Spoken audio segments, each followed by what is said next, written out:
Well, hello everyone. Let me turn down the music. There we go. Just testing out this new setup, and the audio seems to be going fine. So hello, welcome to basically me watching the decision from the Colorado Supreme Court. And I'm going to be down here in the small area for the entire stream. Let me just give you the idea behind this. First of all, it's Christmas, so just very quickly, Happy Christmas, everyone. I may or may not wear the ears. It's actually pretty warm today, and so I might not need to. But what I had planned to do I'd planned to listen to this decision anyway. And I thought since I was going to go ahead and listen to the whole decision, some other people might be interested in hearing it too. And so I thought I would just do the live stream. So very, very quickly, I won't be talking much during this. My role here is to listen. I am certainly not a lawyer. This is not a Leonard French lawful masses broadcast. Although I did have an invitation, or an offer, I should say, from an attorney who is willing to go through any questions that come up over the course of this. So I'm just going to be using Speechify to play the decision. There are areas where there's a lot of stuff that doesn't need to be read out, and so in order to keep this a little bit snappier, if I see things that don't need to be read out, I'll go ahead and skip over them. The software itself is set to go with skipping things in parentheses sometimes. Actually, I might want to change that because parentheses can sometimes be interesting. That is way too small. And as soon as I'm done with this, we're going to start. So I'll keep parentheses and we'll see how it goes. If I need to change it a little bit later on, I'll change it. But that's it. That's the warm-up. And the mic is going, the audio is going. So yeah, let's hear for ourselves the decision that found that Trump, A, violated, caused an insurrection after having taken a public oath of office, and 2, that behavior disqualifies him from standing from public office. Again, he's done an insurrection. He's now disqualified from holding any military or civil, political, public office. All right, I think we're ready to start. So settle in, and we'll see how long we go. I might want to take breaks, and I might do this in 2 parts. So this is very impromptu, spontaneous, and up to me and my whims. We'll see. All right. Enjoy. 2023 CO 63, Advanced Sheet Headnote, December 19, 2023. No, 23 Sa Anderson v. Griswold, Election Law, 14th Amendment First Amendment, Political Questions, Hearsay. In this appeal from a district court proceeding under the Colorado Election Code, the Supreme Court considers whether former President Donald J. Trump may appear on the Colorado Republican presidential primary ballot in 2024. A majority of the court holds that President Trump is disqualified from holding the office of president under Section 3 of the 14th Amendment to the United States Constitution. Because he is disqualified, it would be a wrongful act under the Election Code for the Colorado Secretary of State to list him as a candidate on the presidential primary ballot. The court stays its ruling until January 4, 2024, subject to any further appellate proceedings. The Supreme Court of the State of Colorado, 2 East 14th Avenue, Denver, Colorado 80203. I'm going to skip this part because I did look ahead a little bit, and so I know that there is a lot of information about people who submitted things, the attorneys, things that aren't substantive to the decision itself, and so I know enough to know that I should skip these, and we get to shave off about 7 minutes of text, so that's good. And then it just says who. Okay, let's start with the list of who dissented. Per curiam. Chief Justice Boatwright dissented. Justice Sammer dissented. Justice Bergen-Cotter dissented. 5. Per curiam, Pilkerel won more than 3 months ago. A group of Colorado electors eligible to vote in the Republican presidential primary, both registered Republican and unaffiliated voters, the electors, filed a lengthy petition in the District Court for the City and County of Denver, Denver District Court or the District Court, asking the court to rule that former President Donald J. Trump, President Trump, may not appear on the Colorado Republican presidential primary ballot. Pilker 2 invoking provisions of Colorado's Uniform Election Code of 1992, Sections 11101 to 113804, CRS, the Election Code. The electors requested that the district court prohibit Jenna Griswold, in her official capacity as Colorado Secretary of State, the Secretary, from placing President Trump's name on the presidential primary ballot. They claimed that Section 3 of the 14th Amendment to the U.S. Constitution, Section 3, disqualified President Trump from seeking the presidency. More specifically, they asserted that he was ineligible under Section 3 because he engaged in insurrection on January 6, 2021, after swearing an oath as president to support the U.S. Constitution, one consistent with past practice in election-related cases with accelerated timelines. We issue this opinion per curiam. For example, Kuhn v. Williams, 20.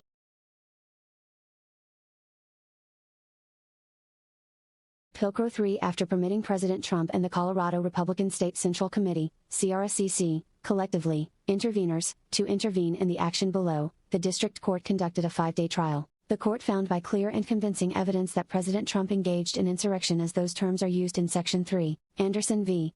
Griswold, No. 23 CV Pilcrow 241, 298, but, the district court concluded, Section 3 does not apply to the President, id. At Pilcrow 313, therefore, the court denied the petition to keep President Trump off the presidential primary ballot, id.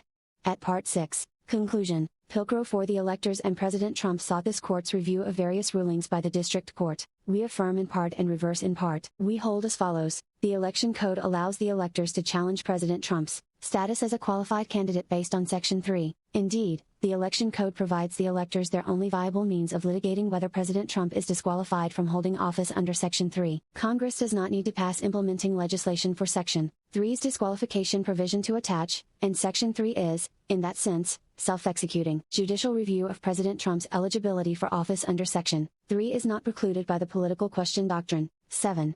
Section 3 encompasses the office of the presidency and someone who has taken an oath as president. On this point, the district court committed reversible error. The district court did not abuse its discretion in admitting portions of Congress's January 6 report into evidence at trial. The district court did not err in concluding that the events at the U.S. Capitol on January 6, 2021, constituted an insurrection. The district court did not err in concluding that President Trump engaged in that insurrection through his personal actions. President Trump's speech inciting the crowd that breached the U.S. Capitol on January 6, 2021, was not protected by the First Amendment. Pilcrow 5. The sum of these parts is this: President Trump is disqualified from holding the office of president under Section 3. Because he is disqualified, it would be a wrongful act under the election code for the secretary to list him as a candidate on the presidential primary ballot. Pilcrow 6. We do not reach these conclusions lightly. We are mindful of the magnitude and weight of the questions now before us. We are likewise mindful of our solemn duty to apply the law, without fear or favor, and without being swayed by public reaction to the decisions that the law mandates we reach. Pilcrow 7. We are also cognizant that we travel in uncharted territory, and that this case presents several issues of first impression. But for our resolution of the elector's challenge under the election code, the Secretary would be required to include President Trump's name on the 2024 presidential primary ballot. 8. Therefore, to maintain the status quo pending any review by the U.S. Supreme Court, we stay our ruling until January 4, 2024, the day before the Secretary's deadline to certify the content of the presidential primary ballot. If review is sought in the Supreme Court before the stay expires on January 4, 2024, then the stay shall remain in place, and the Secretary will continue to be required to include President Trump's name on the 2024 presidential primary ballot, until the receipt of any order or mandate from the Supreme Court. Background. Pilcrow 8. On November 8, 2016, President Trump was elected as the 45th President of the United States. He served in that role for 4 years. Pilcrow 9. On November 7, 2020, Joseph R. Biden Jr. was elected as the 46th President of the United States. President Trump refused to accept the results, but President Biden now occupies the office of the President. Pilcrow 10. On December 14, 2020, the Electoral College officially confirmed the results: 306 electoral votes for President Biden, 232 for President Trump. President Trump continued to challenge the outcome, both in the courts and in the media. Pilcrow 11. On January 6, 2021, pursuant to the 12th Amendment, U.S. Const. Amend. 12, and the Electoral Count Act, 3 U.S.C. Section 15, Congress convened a joint session to certify the Electoral College votes. President Trump held a rally that morning at the Ellipse in Washington, D.C., at which he, along with several others, 9, spoke to the attendees. In his speech, which began around noon, President Trump persisted in rejecting the election results, telling his supporters that he won in a landslide and we will never concede. He urged his supporters to confront this egregious assault on our democracy, walk down to the Capitol, show strength, and that if they did not fight like hell, not have a country anymore. Before his speech ended, portions of the crowd began moving toward the Capitol. Below, we discuss additional facts regarding the events of January 6, as relevant to the legal issues before us. Pilcrow 12. Just before 4 a.m. the next morning, January 7, 2021, Vice President Michael R. Pence certified the electoral votes, officially confirming President Biden as President-elect of the United States. Pilcrow 13. President Trump now seeks the Colorado Republican Party's 2024 presidential nomination.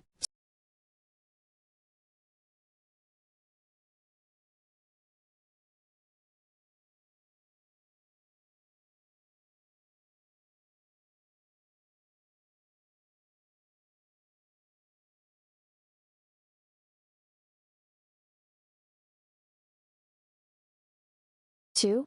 Procedural history. Pilcrow 14. On September 6, 2023, the electors initiated these proceedings against the Secretary and Denver District Court under Sections January 4, 12144, 11113-1, 1351-105, CRS, and CRCP 57A. In their verified petition, the electors challenged the Secretary's authority to list President Trump as a candidate on the 2024 Republican presidential primary election ballot and any future election ballot, based on his disqualification from public office under Section 10.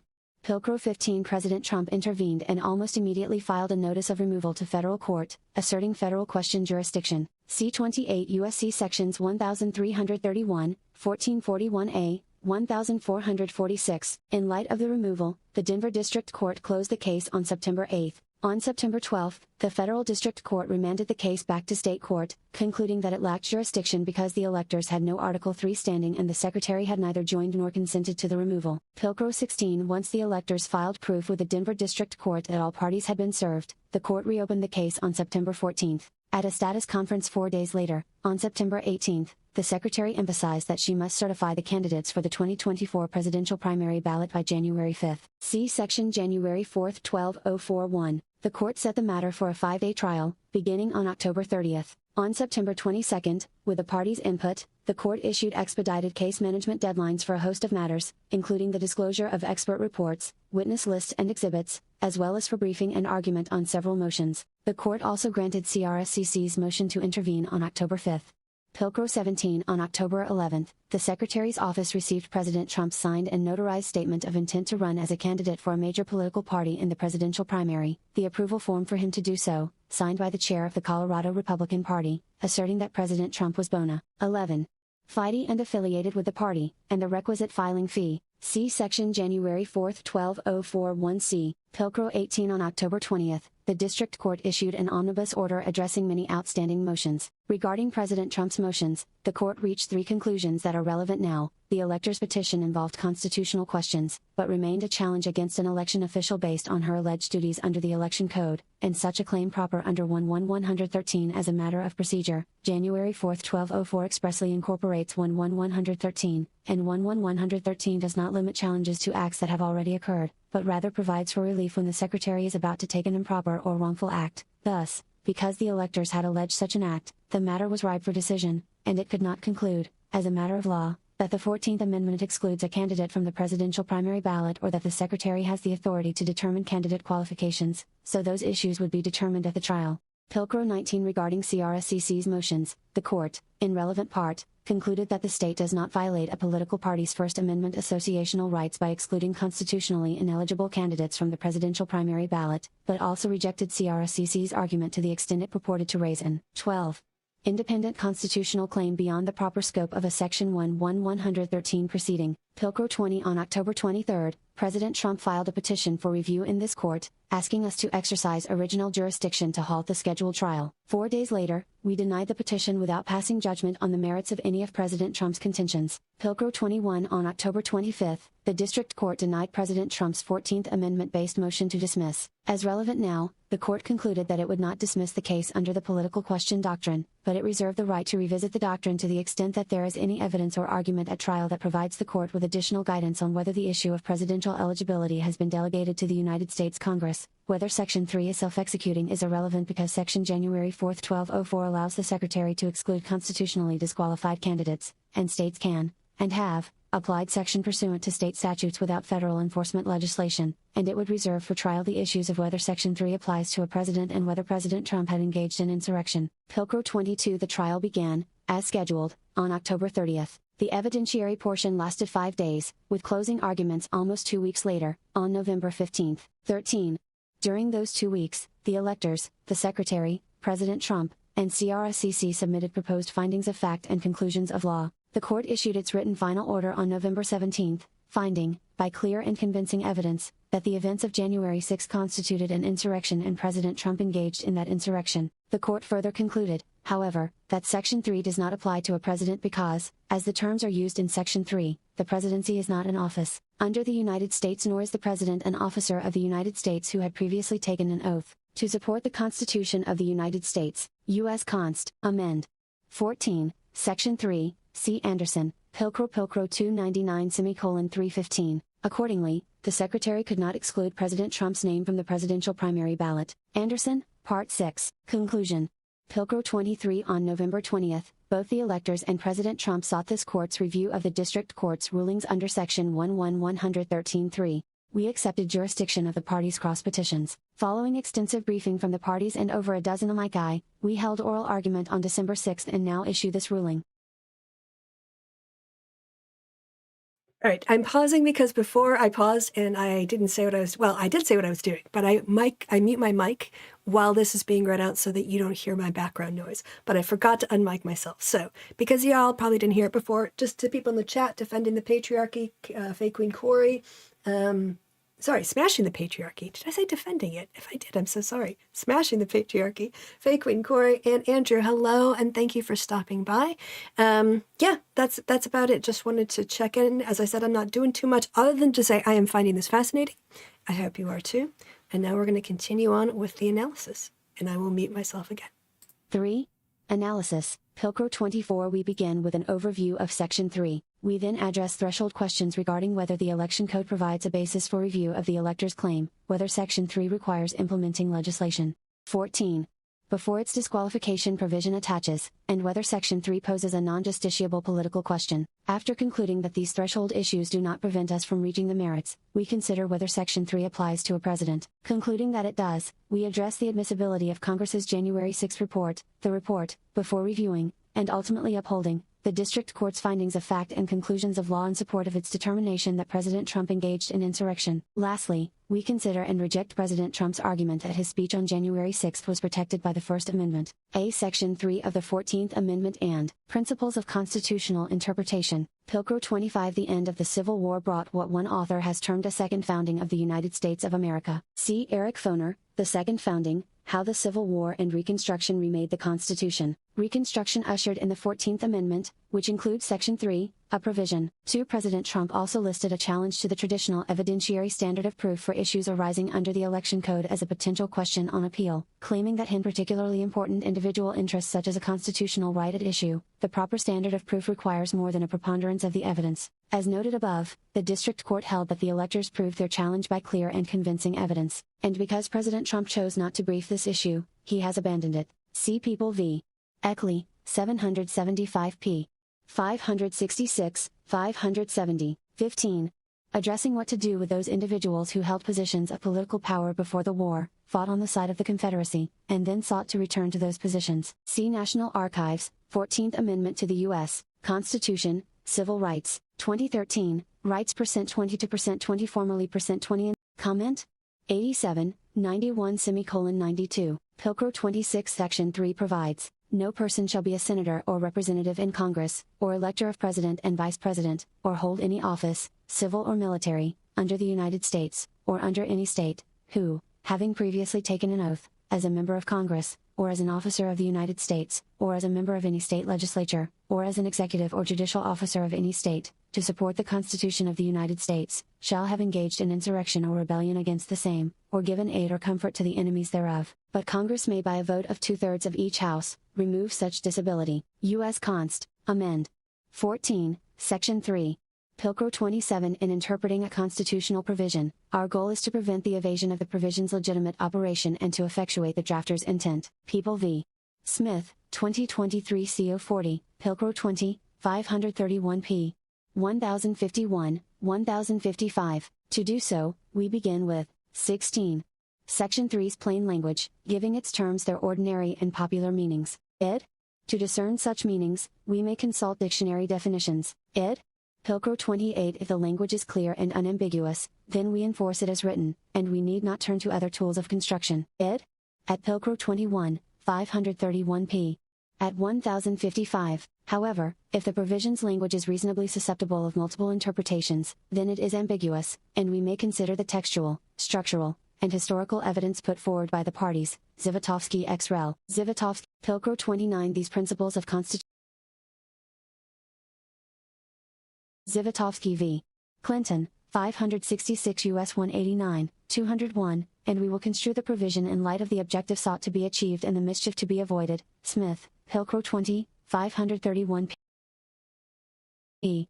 At 1. Pilcrow 29. These principles of constitutional interpretation apply to all sections of this opinion in which we address the meaning of any constitutional provision. B. The state court has the authority to adjudicate a challenge to presidential candidate qualifications. Under the Election Code, Pilcrow 30. The elector's claim is grounded in sections January 4, 1204 and 11113 of the Election Code. They argue that it would be a breach of duty or other wrongful act under the Election Code for the Secretary to place President Trump on the presidential primary ballot because he is not a qualified candidate based on 17.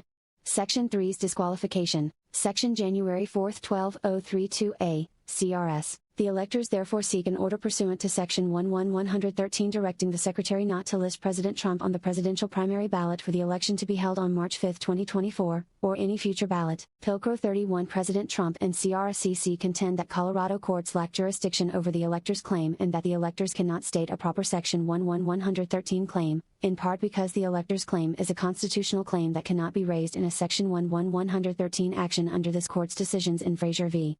Williams. CRSCC also argues that the Secretary lacks authority to interfere with a political party's decision-making process or to interfere with a party's First Amendment right of association to select its own candidates. Lastly, President Trump argues that the expedited procedures under Section 11113 are insufficient to evaluate the elector's claim. Pilcrow 32. Before considering each of these arguments in turn, we first explain the standard of review for statutory interpretation and then provide an overview of the Election Code provisions at issue. Turning to interveners' contentions, we first conclude that the District Court had jurisdiction to adjudicate the elector's claim under Section 11113, but, recognizing that the ability to exercise jurisdiction here does not mean the electors can state a proper claim under Section 11113, we 18. Explore whether states have the constitutional power to assess presidential qualifications. We conclude that they do, provided their legislatures have established such authority by statute. Analyzing the relevant provisions of the Election Code, we then conclude that the General Assembly has given Colorado courts the authority to assess presidential qualifications and, therefore, that the electors have stated a proper claim under Sections January 4, 1204 and 11113. We next address interveners' related arguments and conclude that limiting the presidential primary ballot to constitutionally qualified candidates does not interfere with CRSCC's associational rights under the First Amendment. Finally, we conclude that Section 11113 provides sufficient due process for evaluating whether a candidate satisfies the constitutional qualifications for the office he or she seeks. 1. Standard of review. Pilcrow 33. We review the District Court's interpretation of the relevant statutes de novo. Griswold v. In doing so, our primary objective is to effectuate the intent of the General Assembly by looking to the plain meaning of the language used, considered within the context of the statute as a whole. Mo. of CNTY. Commerce. When a term is undefined, we construe a statutory term in accordance with its ordinary or natural meaning. Id. Quoting Cohen v. People, 2018 CO 19. 431p. If the language is clear, we apply it as written. Verigno. Pilcrow 34. If, however, the language is reasonably susceptible of multiple interpretations, we may turn to other tools of construction to guide our interpretation. Cohen, Pilcrow 12, 431p. At 218, these may include consideration of the purpose of the statute, the circumstances under which the statute was enacted, the legislative history, and the consequences of a particular construction. Section. We also avoid constructions that would yield illogical or absurd results. Of Douglas, of equal is 2.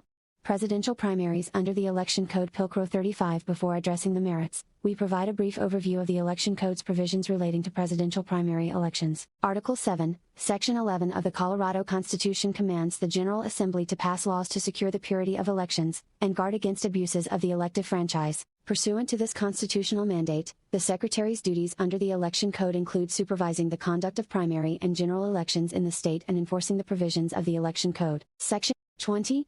Pilcrow 36. Part 12 of Article 4 of the Election Code governs presidential primary elections. C. General explains that it is the intent of the people of the state of Colorado that the provisions of this Part 12 conform to the requirements of federal law and national political party rules governing presidential primary elections.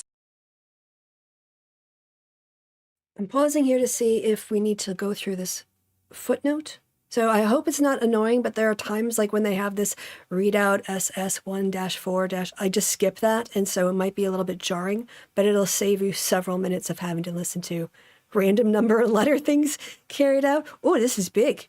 What is very big? I think it's just about the history of it, so I'm pretty sure I'm going to skip it. It says here, for instance, Colorado eliminated presidential primaries in 2003 and 2016, however, blah, yada, yada, yada. So I'm going to just stick with the main body of the text unless I see something in the footnote that jumps out to me as needing to be read out. You can always, of course, go find this PDF yourself and read all the footnotes, but in the interest of time, I think I'm just going to go ahead and skip those. So let's get back to it. This reference indicates that the legislature envisioned Part 12 as operating in harmony with. Pause and scroll. Continue. Federal law, including requirements governing presidential primary elections. As such, it is instructive when interpreting other provisions of Part 12. Pilcrow 37. The Election Code limits participation in the presidential primary to qualified candidates. Section January 4, 12032A, Act political party that has a qualified candidate, is entitled to participate in the Colorado presidential primary election. 4. I'm just going to try to skip this. No, I have to do the whole thing or nothing of it, so I guess we're going to listen to a lot of numbers be read out. Sorry, y'all. Or, emphasis added, see also sections January 4, 11011, -1205, CRS, allowing a write-in candidate to participate in the presidential primary election if he or she submits an affidavit stating he or she is qualified to assume the duties of the office if elected. As a practical matter, the mechanism through which a presidential primary hopeful attests that he or she is a qualified candidate is the statement of intent, or affidavit of intent, filed with the secretary. See section January 4, 12041C, requiring candidates to submit to the secretary a notarized statement of intent, section January 4, 1205, requiring a write-in candidate to file a notarized. I'm going to pause it there again. In full, the quoted language reads, okay, we don't need the full quoted language. That's fine. We're just going to skip ahead to the notarized statement of intent. Statement of intent. In order for votes to be counted for that candidate and stating that such affidavit must be accompanied by the requisite filing fee. Pilcrow 38. The Secretary's Statement of Intent form for a major party presidential primary candidate requires the candidate to affirm via checkboxes that he or she meets the qualifications set forth in Article 2 of the U.S. Constitution for the office of president, specifically, that the candidate is at least 35 years old, has been a resident of the United States for at least 14 years, and is a natural-born U.S. citizen. Colorado Secession State, Major Party Candidate Statement of Intent for Presidential Primary, Files/Major Party Candidates, Intent Form, Art. 5. The form further requires the candidate to sign an affirmation that states, I intend to run for the office stated above and solemnly affirm that I meet all qualifications for the office prescribed by law. 6. Intent Form, Supra, emphasis added. No party has challenged the Secretary's authority to require candidates to provide this information on the Statement of Intent form. Okay, again, we're going to skip the footnote. That's your late night reading. That's your homework if you want to hear it.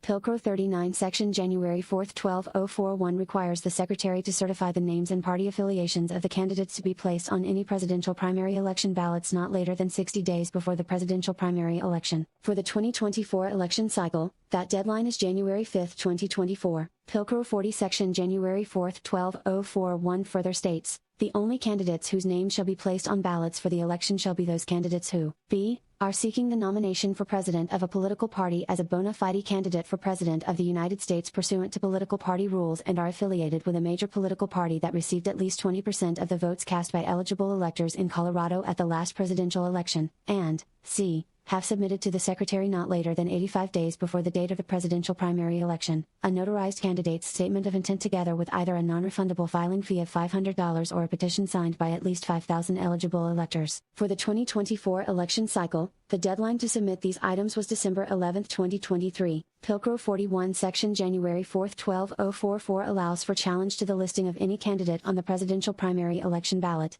Any such challenge must be brought no later than 5 days after the filing deadline for candidates and must provide notice of the alleged impropriety that gives rise to the complaint. The district court must hold a hearing no later than 5 days after the challenge is filed. 24. To assess the validity of all alleged improprieties.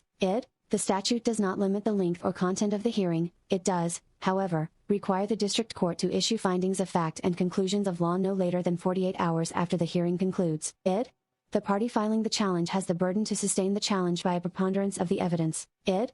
Pilcrow 42 challenges under Section January 4, 12044 must be brought through the special statutory procedure found in Section 11113 for adjudicating controversies that arise under the Election Code. Section January 4, 12044, providing that any challenge to the listing of a candidate on the presidential primary ballot must be made in writing and filed with the District Court in accordance with Section 11113(1), and any order entered by the District Court may be reviewed in accordance with Section 11113(3). Pilcrow 43 Section 11113 has deep roots in Colorado election law. It originated in an 1894 amendment to Colorado's Australian ballot law, first adopted by the 8th General Assembly in 1891. Ch. 7.5 says, law, much like its present-day counterpart, the original provision established procedures for adjudicating controversies between election officials and any candidate, political party officers or representatives, or persons making nominations. Okay, we're going to skip the footnote again. Over time, the legislature amended the law, to strengthen the court's power to resolve disputes. So just FYI. And we're going to skip the page number and get back into it. Pilcrow 44 The current version of Section 11113 establishes, with exceptions not relevant here, the exclusive method for the adjudication of controversies arising from a breach or neglect of duty or other wrongful act that occurs prior to the day of an election. Section 11113(4), emphasis added, it provides, when any controversy arises between any official charged with any duty or function under this code and any candidate, or any officers or representatives of a political party, or any persons who have made nominations, or when any eligible elector files a verified petition in a district court of competent jurisdiction alleging that a person charged with a duty under this code has committed or is about to commit a breach or neglect of duty or other wrongful act, after notice to the official which includes an opportunity to be heard, upon a finding of good cause, the district court shall issue an order requiring substantial compliance with the provisions of this code. The order shall require the person charged to forthwith perform the duty or to desist from the wrongful act. Primary election legislation, not then applicable to presidential elections, authorizing district courts to accept verified petitions alleging, among other things, that the name of any person has been or is about to be wrong. Sorry, I'm doing so many roles here. So we're going to go back to the last line that is relevant before the footnote started. And I was just picking up some background noise on my mic, so I wanted to make sure that that was all minimized before. I'm doing a lot here. I'm listening, I'm streaming, I'm checking a lot of things. So apologies, we're going to start with the order shall require, and then we'll skip. The order shall require the person charged to forthwith perform the duty or to desist from the wrongful act. Okay. Or to forthwith show cause why the order should not be obeyed. The burden of proof is on the petitioner. Section 11113 Pilcrow 45 Section 11113 proceedings also provide for expedited, albeit discretionary, appellate review in this court. Section 11113(3) Either party may seek review from this court within 3 days after the district court proceedings conclude. Id. If this court declines jurisdiction of the case, the district court's decision is final and is not subject to further appellate review. Id. Pilcrow 46 Although Colorado's expedited statutory procedure for litigating election disputes may be unfamiliar nationally, our courts, particularly the Denver District Court, the proper venue when the Secretary is the named respondent, are accustomed to Section 11113 litigation. Such cases arise during virtually every election cycle, and this court has exercised jurisdiction many times to review these disputes. For example, Kuhn.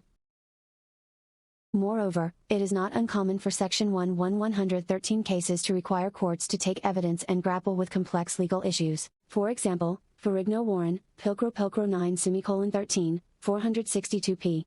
At 1083:84, describing a district court hearing, held 1 month after the petitioner filed her verified petition and after the parties filed briefing, to determine whether substantial compliance was the appropriate standard for a minimum signature requirement, how to apply that standard, and whether, based on a 4-factor test, a prospective U.S. Senate candidate satisfied that standard. Kuhn, Pilcrow 4, 15:18, 418 p. At 480:82, describing a district court hearing to assess evidence and testimony concerning the residency of 7 circulators of a petition to re-elect a congressional representative, Meyer v. Lamb, 846 p. 862, 867, requiring an evidentiary hearing in district court that involved, among other things, the content of ballots cast for a write-in candidate. Even early cases recognize that the original 1894 provision contemplate the taking of evidence where the issues require it. Layden v. Bates, 50 p. 856, 858. 3. The district court had jurisdiction to adjudicate the Electors' claim under the Election Code. Pilcrow 47. President Trump argues that the district court lacked jurisdiction over the electors' Section 113 action because the Secretary has no duty under the Election Code to investigate a candidate's qualifications. A district court has jurisdiction pursuant to Section 113(1) when an eligible elector files a verified petition in a district court of competent jurisdiction, alleging that a person charged with a duty under the Election Code has committed, or is about to commit, a breach of duty or other wrongful act. Pilcrow 48. The district court plainly had jurisdiction under Section 113 to hear the elector's claim. First, the electors are eligible elector within the meaning of the Election Code because, as Republican and unaffiliated voters, they are 28. Person who meet the specific requirements for voting at a specific election, namely, the Republican presidential primary election. Section 11416, CRS, see also Section January 4, 12032b, providing that unaffiliated voters may vote in presidential primary elections. Section 17211, CRS, identifying eligible electors for the purpose of primary elections. Second, the electors timely filed their verified petition under Sections 113 and January 4, 12044 in the proper district court. Third, their petition was filed against the Secretary, an election official charged with duties under the Election Code. See Section 11107, prescribing the powers and duties of the Secretary, Section January 4, 12041, he Secretary of State shall certify the names and party affiliations of the candidates to be placed on any presidential primary election ballots. And fourth, the petition alleged that the Secretary was about to commit a breach of duty or other wrongful act under the Election Code by placing President Trump on the presidential primary ballot because he is not constitutionally qualified to hold office. Pilcrow 49. Though it does not affect the district court's jurisdiction, President Trump's assertion that the Secretary does not have a duty under the Election Code to determine a candidate's constitutional qualification raises the question of whether the electors presented a proper claim. To answer that question, we must first determine whether, generally, states have the authority to determine presidential qualifications. 29. 4. States have the authority to assess presidential candidates' qualifications. Pilcrow 50. Common sense, as well as constitutional law, compels the conclusion that government must play an active role in structuring elections. Burdick v. Takushi, 504 U.S. 428, 433. The Constitution delegates to states the authority to prescribe the times, places and manner of holding congressional elections. U.S. Const. Art. I. Section 4. 1. And states retain the power to regulate their own elections. Burdick. States exercise these powers through comprehensive and sometimes complex election codes, regulating the registration and qualifications of voters, the selection and eligibility of candidates, and the voting process itself. These powers are uncontroversial and well explored in U.S. Supreme Court case law. Pilcrow 51. But does the U.S. Constitution authorize states to assess the constitutional qualifications of presidential candidates? We conclude that it does. Pilcrow 52. Under Article 2, Section 1, each state is authorized to appoint presidential electors in such manner as the legislature thereof may direct. U.S. Const. Art.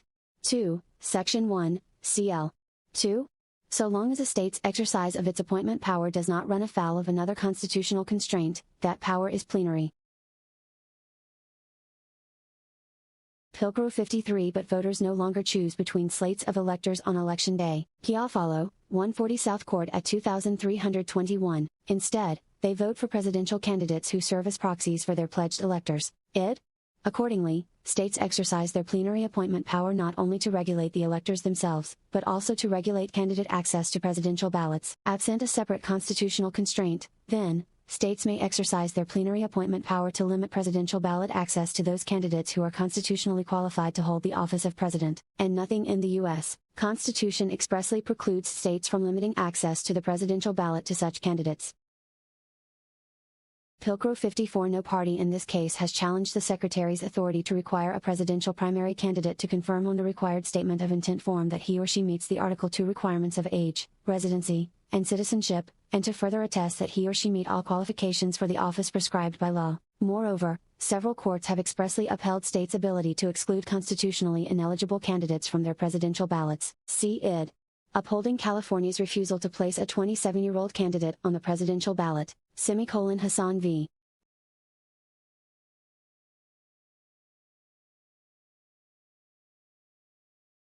Pilcrow 55. As then Judge Gorsuch recognized in Hassan, it is a state's legitimate interest in protecting the integrity and practical functioning of the political process that permits it to exclude from the ballot candidates who are constitutionally prohibited from assuming office. 4. Pilcrow 56. The question then becomes whether Colorado has exercised this power through the Election Code. We conclude that it has. Section January 4, 12044 is Colorado's vehicle for advancing these state interests. When eligible electors challenge the Secretary's listing on the presidential primary ballot of a candidate who is not constitutionally qualified to assume office, Section January 4, 12044, as exercised through a proceeding under Section 11113, offers an exclusive remedy under the Election Code. 5. The electors have stated a proper claim that is not precluded by Frazier and Kuhn. Pilcrow 57. President Trump argues that the elector's claim cannot be properly litigated in a Section 11113 action because the Secretary has no duty under the Election Code to investigate a candidate's qualifications and because this court's precedent bars the litigation of constitutional claims in a Section 11113 action. Although we agree that the Secretary has no duty to independently investigate the qualifications of a presidential primary candidate, we conclude that the electors may nevertheless challenge a candidate's qualifications under Section January 4, 12044, and that the elector's claim here is not a constitutional claim precluded by our decisions in Frazier and Kuhn. Pilcrow 58. In presidential primary elections, the Secretary's duty is to certify the names and party affiliations of the candidates to be placed on any presidential primary election ballots. Section January 4, 12041. The conditions that must be satisfied before she can exercise this duty are limited to timely receiving confirmation that the prospective candidate is a bona fide candidate under the party's rules, a notarized statement of intent from the candidate, and the requisite filing fee or a petition signed by at least 5,000 eligible electors affiliated with the candidate's political party who reside in Colorado. Pilcrow 59. Where a candidate does not submit, or cannot comply with, the required attestations on the statement of intent form, the Secretary cannot list the candidate on the ballot. But if the contents of a signed and notarized statement of intent appear facially complete, i.e., the candidate has filled out the Secretary's form confirming that he or she meets the Article 2 requirements of age, residency, and citizenship, and further attesting that he or she meet all qualifications for the office prescribed by law, the Secretary has no duty to further investigate the accuracy or validity of the information the prospective candidate has supplied. To that extent, we agree with President Trump that the Secretary has no duty to determine, beyond what is apparent on the face of the required documents, whether a presidential candidate is qualified. Pilcrow 60. The fact that the Secretary has complied with her Section January 4, 12041 duties does not, however, foreclose a challenge under Section January 4, 12044. As discussed above, Section January 4, 12044 permits NY challenge to the listing of any candidate on the presidential primary election ballot, using Section 11113(1) as a procedural vehicle. Section 11113(1), in turn, creates a cause of action for electors alleging a breach of duty or other wrongful act under the Code. See Frazier, Pilcrow 3, 401p. At 542, construing wrongful act in Section 11113 as limited to a wrongful act under the Election Code. Section 11113 then requires the district court, not the election official, to adjudicate an eligible elector's challenge to a candidate's eligibility. Carson, Pilcrow 8, 370p. At 1139, observing that the Election Code reflects an intent for challenges to the qualifications of a candidate to be resolved by the courts, Hanlon, Pilcrow 40, 333p. At 50, he Election Code requires a court, not an election official, to determine the issue of eligibility. Pilcrow 61. As we have explained, the Secretary has complied with her limited duty to accept President Trump's properly completed paperwork, but the electors have alleged an impending wrongful act, which is more expansive than a breach or neglect of duty. Frazier, Pilcrow 16, 401p. At 545, quoting Section 11113(1), indeed, Section 11113 clearly comprehends challenges to a broad range of wrongful acts committed by officials charged with duties under the Code. Carson, Pilcrow 17, 370p. At 1141, including any act that is inconsistent with the Election Code. Frazier, Pilcrow 16, 401p. At 545, Pilcrow 62, we conclude that certifying an unqualified candidate to the presidential primary ballot constitutes a wrongful act that runs afoul of Section January 4, 12032a and undermines the purposes of the Election Code. Nothing in Section January 4, 12044 limits challenges under that provision to those based on a breach of the Secretary's duties under Section January 4, 12004. And Section January 4, 12032 clearly limits participation in the presidential primary to political parties fielding qualified candidates. Although Section January 4, 12032 does not define qualified, nearby provisions regarding write-in candidates indicate that qualified refers to a candidate's qualifications for office. As with bona fide major party candidates under Section January 4, 12041, write-in candidates for the presidential primary must file a notarized candidate statement of intent. Section January 4, 1205. Under the Election Code, Such statements for all write-in candidates, regardless of the type of election, must indicate that the candidate desires the office and is qualified to assume its duties if elected. Section J. The Election Code's explicit requirement that a write-in candidate be qualified to assume the duties of their intended office logically implies that major party candidates under January 4, 12041b must be qualified in the same manner. Pilcrow 63. Reading the Election Code as a whole, then, we conclude that qualified in Section January 4, 12032a must mean, at minimum, that a candidate is qualified under the U.S. Constitution to assume the duties of the office of President. It has to, as Section January 4, 12032a supplies the only textual basis in the Election Code for the Secretary's authority to require a presidential primary candidate to attest to his or her qualifications for office in the candidate statement, or affidavit, of intent. Moreover, to read qualified not to encompass federal constitutional qualifications would undermine the purpose of the Election Code, to secure the purity of elections, while compromising the Secretary's ability to advance that purpose. Colorado Const. Pilcrow 64. We therefore reject such an interpretation as contrary to the purpose of the Election Code. Instead, we conclude that, under the Election Code, qualified candidates for the presidential primary are those who, at a minimum, are qualified to hold office under the provisions of the U.S. Constitution. Pilcrow 65. We recognize that the Supreme Court has twice declined to address whether Section 3, which disqualifies an oath-breaking insurrectionist from holding office, amounts to a qualification for office. Powell v. McCormack, 395 U.S. 486, 520 N. Describing Section 3 and similar disqualification provisions in the federal Constitution but declining to address whether such provisions constitute qualification for office because both sides agree that was not ineligible under Section 3 or any other, similar provision, U.S. Term Limits Incorporated, v. Thornton, 514 U.S. 779, but lower courts, when presented squarely with the question, have all but concluded that. Sorry, I skipped a section there, and I'm really, really sorry, but we're going to have to go back and listen to a lot of letters and numbers to get the full thing. So, sorry about that. Starting with Thornton. V. Thornton, 514 U.S. 779, 787 N. Seeing no need to resolve the same question regarding Section 3 in a case concerning the propriety of additional qualifications for office, but lower courts, when presented squarely with the question, have all but concluded that Section 3 is the functional equivalent of a qualification for office. See, for example, Green v. Raffensperger, 599 F. Sup. 3D 1283, 1316. Section is an existing constitutional disqualification adopted in 1868, similar to but distinct. 37. From the Article I, Section 2 requirements that congressional candidates be at least 25 years of age, have been citizens of the United States for 7 years, and reside in the states in which they seek to be elected. State v.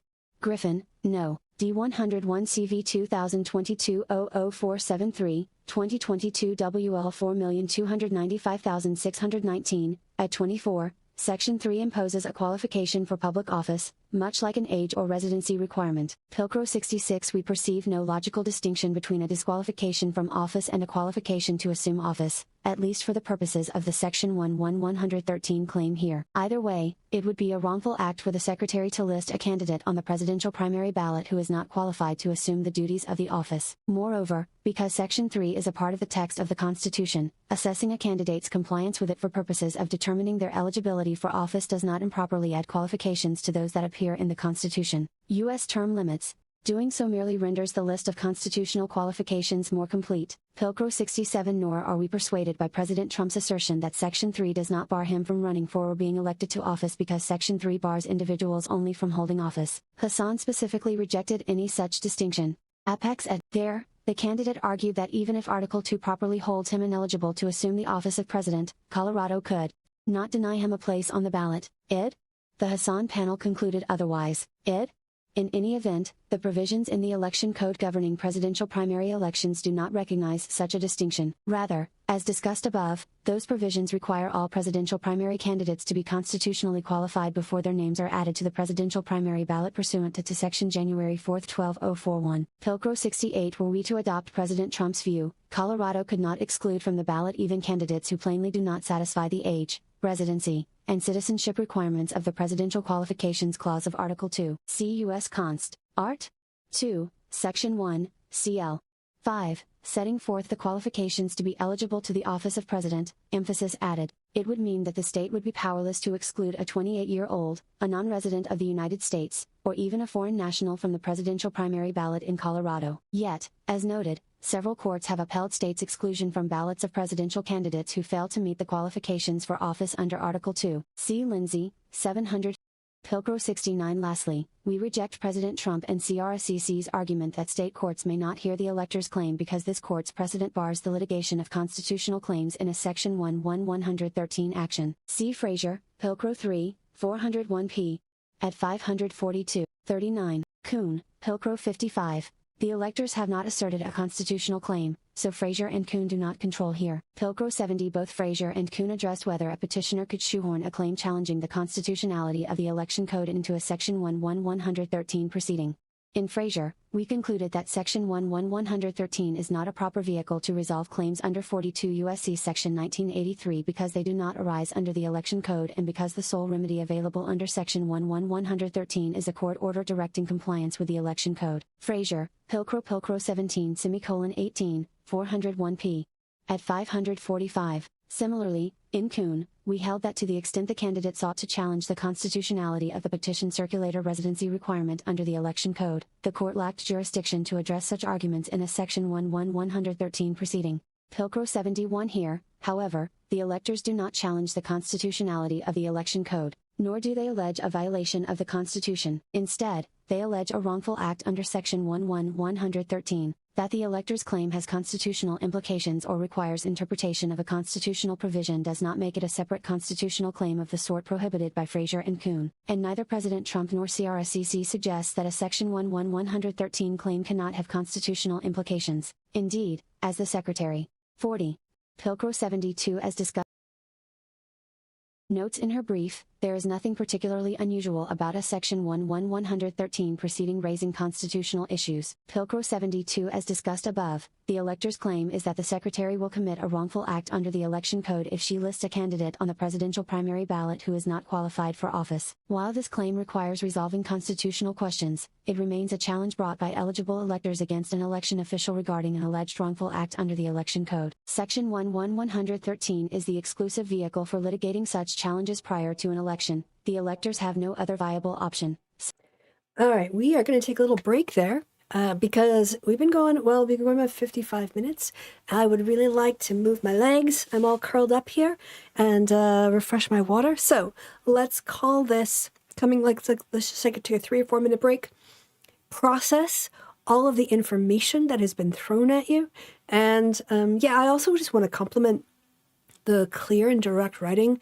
One thing I like a lot about reading law decisions is that the writing is often so clear and direct and parsimonious, and it just gets to the point. And it's a very efficient way of writing, for which I have a lot of admiration. So yeah, let's come back. I will put on some more jazz music so that we can all chill out to that. And we'll come back a little before the top of the hour. So go enjoy.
smooth down the smooth jazz there. All right. I hope you all had a nice break. We're able to get up, stretch your legs a little bit. Yeah, like I said, I'm not going to comment on this too much, other than I think they're making some really good arguments. I mean, it just seems super obvious, at least to me. So I think Trump's going to have a tough time at the Supreme Court. But getting back to this, make sure that the desktop audio, yep, still on. That's all good. So away we go. Oh yeah, let's go to number 6. 6. Limiting presidential primary ballot access to constitutionally qualified candidates does not interfere with CRSCC's First Amendment rights. Pilcrow 73 CRSCC argues that Section January 4, 12041 be vested with the sole authority to determine who the Republican nominees will be on a ballot, a reflection, CRSCC contends, of its constitutional right to freely associate and exercise its political decisions. See U.S. Const. Amend. I. See also Timmons v. Twin Cities Area New Party, 520 U.S. 351, 357. The First Amendment protects the right of citizens to associate and to form political parties for the advancement of common political goals and ideas. Taken to its logical end, CRSCC's position is that it has a First Amendment right to deem any person to be a bona fide candidate pursuant to their party rules, Section January 4, 12041b, and subsequently mandate that individuals' placement on the presidential ballot, without regard to that candidate's age, residency, citizenship, CUS, Const. Art. 2, Section 1, CL. 5, or even whether the candidate has already served 2 terms as president, see it. At Amend. 22, no person shall be elected to the office of the president more than twice. We disagree with this position, Pilcrow 74. As a threshold matter, we acknowledge that the District Court dismissed CRSCC's argument on this issue, ruling that it raised a separate constitutional claim improperly litigated in a Section 11113 action. Anderson, Pilcrow 12. We agree that a claim challenging the constitutionality of the Election Code cannot be reviewed under Section 11113. But to the extent that CRSCC argues in its answer brief that the Secretary lacks authority to interfere with CRSCC's associational rights, we respond briefly to those concerns. Pilcrow 75. We distinguish between CRSCC's right to decide the candidates with whom it affiliates and recognizes as bona fide, and CRSCC's ability to place candidates on the presidential primary ballot. CRSCC's claim that it has a right to select its own candidate is uncontroversial, so far as it goes. Timmons, 520 U.S. at 359. Partisan political organizations enjoy freedom of association protected by the First and 14th Amendments, Tashian v. Republican Party of Connecticut, 479 U.S. 208, 214, and as a result, political parties' government, structure, and activities enjoy constitutional protection, Timmons, 520 U.S. at 358. In other words, CRSCC is well within its rights to choose with whom it affiliates and to decide which candidates it recognizes as bona fide. It does not follow, though, that a party is absolutely entitled to have its nominee appear on the ballot as that party's candidate. It? At 359, noting that a particular candidate might be ineligible for office, for example. Pilcrow 76. As a practical matter, any state election law governing the selection and eligibility of candidates affects, to some degree, the fundamental right to associate with others for political ends. Celebrezzi, 460 U.S. at 788. Even so, there must be a substantial regulation of elections if they are to be fair and honest, and if some sort of order, rather than chaos, is to accompany the democratic processes. Burdick, Pilcrow 77. Accordingly, to determine if a state election law impermissibly burdens a party's associational rights, courts must weigh the character and magnitude of the burden imposed by the rule against the interests the state contends justify that burden, and then consider whether the state's interests make the burden necessary. Limiting ballot access to those who have complied with state election law requirements is the prototypical example of a regulation that, while it affects the right to vote, is eminently reasonable. 43. Pilcrow 78. Here, the Election Code limits presidential primary ballot access to only qualified candidates. Such a restriction is an eminently reasonable regulation that does not severely burden CRSCC's associational rights. To hold otherwise would permit political parties to disregard the requirements of the law and the Constitution whenever they decide, as a matter of political expression or political choice, that those requirements do not apply. That cannot be. The Constitution, not any political party rule, is the supreme law of the land. U.S. Const. Art. By, CL. 2.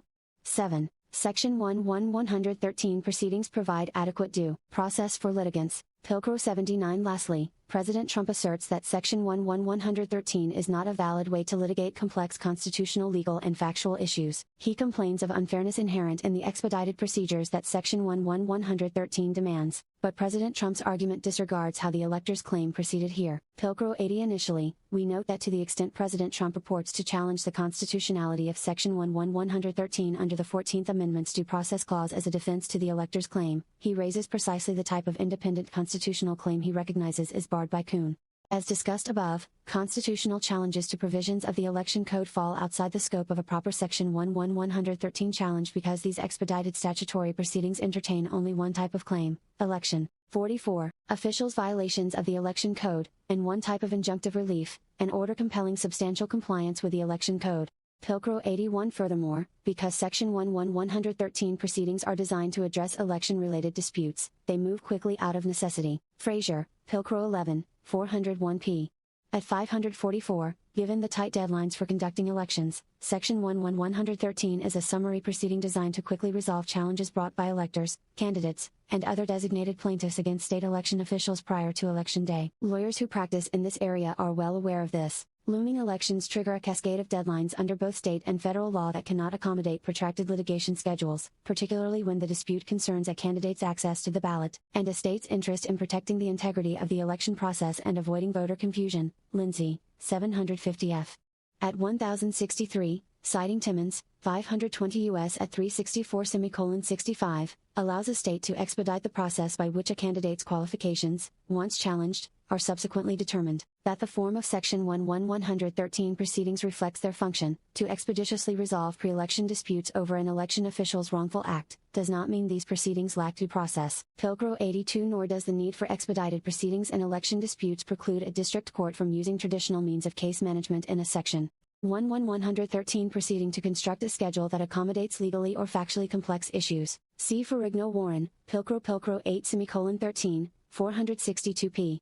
At 1083, explaining that the district court ordered briefing and held a hearing 1 month after the candidate filed a Section 113 petition. President Trump contends that the expedited nature of Section 113 proceedings do not provide time for the kinds of procedures he believes the complexities of this case require, for example, filing CRCP 12 motions testing the legal sufficiency of the elector's claims before the litigation proceeds, allowing for extended discovery and disclosure procedures, and providing the opportunity to depose expert witnesses, but he has never specifically articulated how the district court's approach lacked due process. He certainly does not contend that he was prejudiced because the district court moved too slowly or failed to resolve the case in a week. He made no specific offer of proof regarding other discovery he would have conducted or other evidence he would have tendered. Moreover, his arguments throughout this case have focused predominantly on questions of law and not on disputed issues of material fact. Pilcrow 83. In addition, the district court took many steps to address the complexities of the case. For example, the first hearing in this case was a status conference on September 18,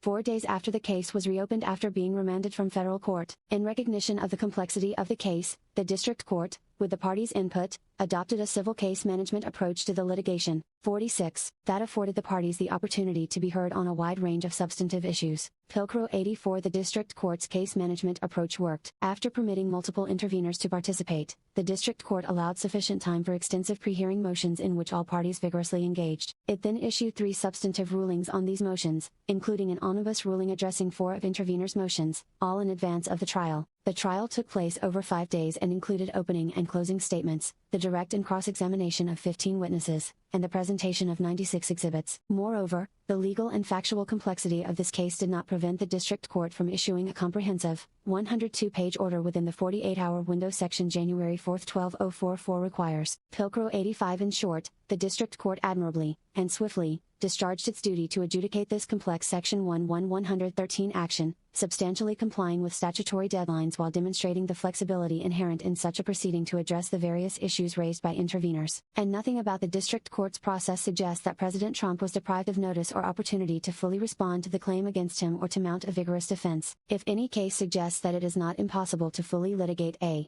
47 complex constitutional issue within days or weeks, this is it.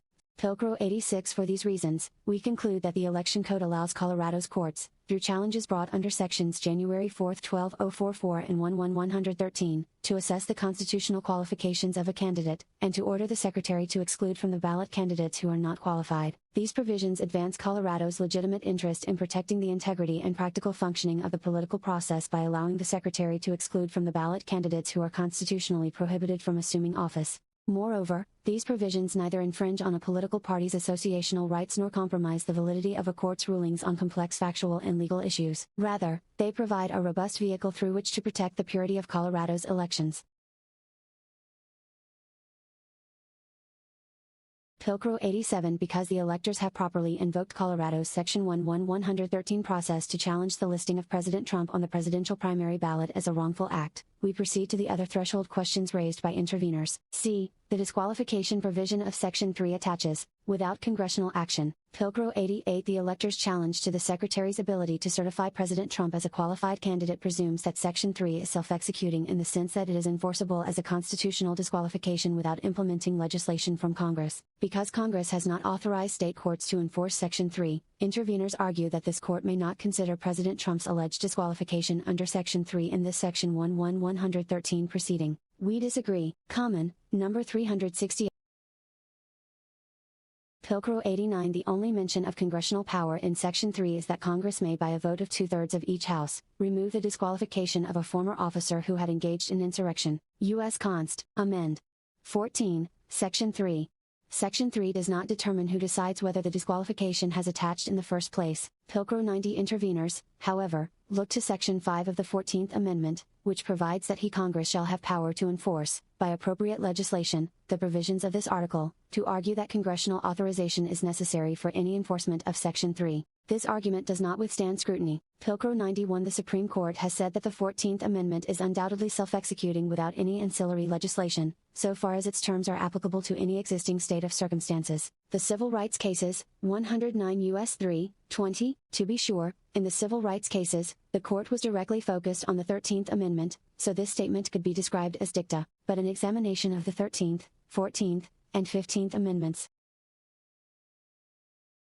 Reconstruction Amendments, and interpretation of them supports the accuracy and broader significance of the statement. Pilcrow 92. Section 3 is one of 4 substantive sections of the 14th Amendment. Section 1, no state shall make or enforce any law which shall abridge the privileges or immunities of citizens of the United States, nor shall any state deprive any person of life, liberty, or property, without due process of law. Section 2, representatives shall be apportioned among the several states according to their respective numbers, counting the whole number of persons in each state. Section 3, no person shall be a senator or representative in Congress, or elector of president and vice president, or hold any office, under the United States, who, having previously taken an oath, to support the Constitution of the United States, shall have engaged in insurrection or rebellion against the same. Section 4, the validity of the public debt of the United States, shall not be questioned. U.S. Const. Amend. 14. Sections 1:4, emphases added. Section 5 is then an enforcement provision that applies to each of these substantive provisions. It at Section 5, and yet, the Supreme Court has held that Section 1 is self-executing. For example, City of Bernie v. Flores, 521 U.S. 507, 524, as enacted, the 14th Amendment confers substantive rights against the states which, like the provisions of the Bill of Rights, are self-executing, superseded by statute. Religious Land Use and Institutionalized Persons Act of 2000, 114 Stat. 803, on other grounds, as recognized in Ramirez v.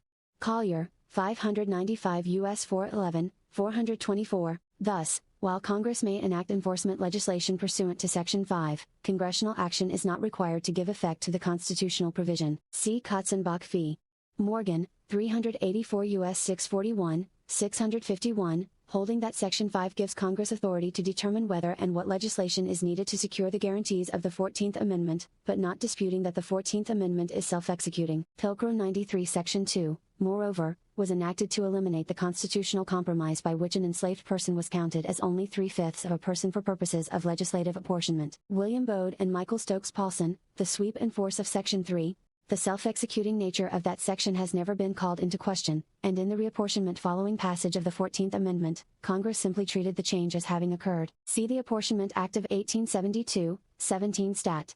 28, 42nd Congress, apportioning representatives to the various states based on Section 2's command without mentioning, or purporting to enforce, the 14th Amendment. Similarly, Congress never passed enabling legislation to effectuate Section 4.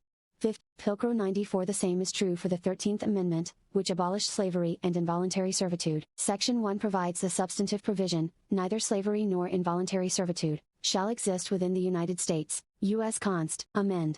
13, Section 1, emphasis added. Section 2 provides the enforcement provision. Congress shall have power to enforce this article by appropriate legislation. Id. At Section 2. Discussing this amendment, the Supreme Court recognized that legislation may be necessary and proper to meet all the various cases and circumstances to be affected by it, but that by its own unaided force it abolished slavery and was undoubtedly self-executing without any ancillary legislation. Pilcrow 95. Like the other Reconstruction amendments, the 15th Amendment, which established universal male suffrage, contains a substantive provision: the right of citizens of the United States to vote shall not be denied or abridged, on account of race, color, or previous condition of servitude, followed by an enforcement provision: Congress shall have power to enforce this article by appropriate legislation. U.S. Const. Amend. 15, Sections 1:2, emphasis added. As with Section 1 of both the 13th and 14th Amendments, the Supreme Court has explicitly confirmed that the 15th Amendment is self-executing. For example, South Carolina v. Katzenbach, 383 U.S. 301, 325, holding that Section 1 of the 15th Amendment has always been treated as self-executing and has repeatedly been construed, without further legislative specification, to invalidate state voting qualifications or procedures which are discriminatory on their face or in practice. Pilcrow 96. There is no textual evidence that Congress intended Section 3 to be any different. 12. Furthermore, we agree with the electors that interpreting any of the Reconstruction amendments, given their identical structure, as not self-executing would lead to absurd results. If these amendments required legislation to make them operative, then Congress could nullify them by simply not passing enacting legislation. The result of such an action would mean that slavery remains legal, black citizens would be counted as less than full citizens for reapportionment, non-white male voters could be disenfranchised, and any individual who engaged in insurrection against the government would nonetheless be able to serve in the government, regardless of whether 2/3 of Congress had lifted the disqualification. Surely that was not the drafters' intent. Pilcrow 97. Interveners argue that certain historical evidence requires a different conclusion as to Section 3. We generally turn to historical and other extrinsic evidence only when the text is ambiguous, which it is not here. Nonetheless, we will consider these historical claims in the interest of providing a thorough review. Pilcrow 98. Interveners first highlight a statement Representative Thaddeus Stevens made during the congressional framing debates: will not execute itself, but as soon as it becomes a law, Congress at the next session will legislate to carry it out, both in reference to the presidential and all other elections, as we have the right to do. Cong. Globe, 39th Cong. 2544, see also Kurt T. Lash, The Meaning and Ambiguity. But as one of the amici points out, this statement referenced a deleted portion of Section 3 that disenfranchised all former Confederates until 1870. In any event, given the complex patchwork of perspectives and intentions expressed when drafting these constitutional provisions, we refuse to cherry-pick individual statements from extensive debates to ground our analysis. See generally Bode and Paulson, Supra, manuscript at 39-55.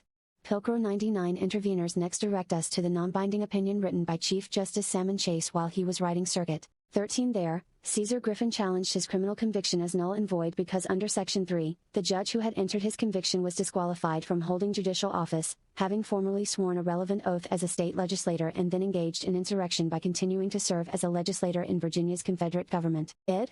At 22:23, it was undisputed that the judge fell within Section 3's scope, but the question Chief Justice Chase sought to answer was whether Section 3 operat directly, without any intermediate proceeding whatever, upon all persons within the category of prohibition, and as depriving them at once, and absolutely, of all official authority and power. Ed. At 23. Pilcrow 100. In interpreting the scope of the provision, Chief Justice Chase observed that, after the end of the Civil War but before the 14th Amendment was ratified, many Southern states had established, with the approval of the federal government, provisional governments to keep society functioning. Ed. At 25. 13 between 7. See General Decision 56.